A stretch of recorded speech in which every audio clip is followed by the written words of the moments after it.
உணவு பாதையின் அமைப்பு. Structure of the alimentary canal. நீண்ட தசையாலான உணவு பாதையானது முன்பக்கத்தில் வாயில் துவங்கி பின்பக்கத்தில் மலத்துளையில் முடிகிறது. உணவு பாதையில் வாய், வாய்க்குழி, தொண்டை, உணவு குழல், இரைப்பை, குடல், மலக்குடல் மற்றும் மலத்துளை ஆகியன அடங்கும். வாயானது உணவை பெறும் பகுதியாகும். அது வாய்க்குழிக்குள் திறக்கிறது. வாய்க்குழியில் பற்கள், நாக்கு ஆகியவற்றின் மூலம் உணவு அரைக்கப்படுகிறது. உமிழ்நீர் சுரப்பிகளால் சுரக்கப்படும் உமிழ்நீரில் உள்ள நொதிகள் வேதிய செரித்தலை துவக்குகின்றன. ஒவ்வொரு பல்லும் தாடை எலும்பில் உள்ள குழியினுள் பதிந்துள்ள முறைக்கு டீகோடன்ட் என்று பெயர்.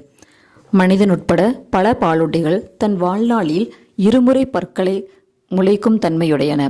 இதற்கு டைபியோடன்ட் என்று பெயர்.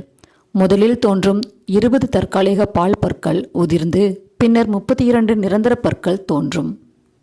நிரந்தர பற்களில் ஒளி வடிவ வெட்டும் பற்கள், கூரிய கிழிக்கும் தன்மை கொண்ட கோரை பற்கள், அரைத்தலுக்கான முன் கடைவாய் பற்கள் மற்றும் பின் கடைவாய் பற்கள் எனும் வகைகளில் உள்ள தன்மைக்கு ஹெட்ரோடென்ட் என்று பெயர்.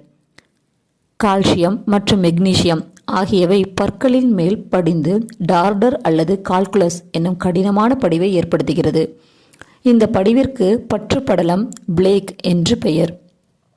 இந்த படிவை நீக்காவிடில் பல்லின் ஈறு மற்றும் எனாமல் பகுதிகளுக்கிடையில் உள்ள இடைவெளியில் அது பரவி வீக்கத்தை தோற்றுவிக்கும்.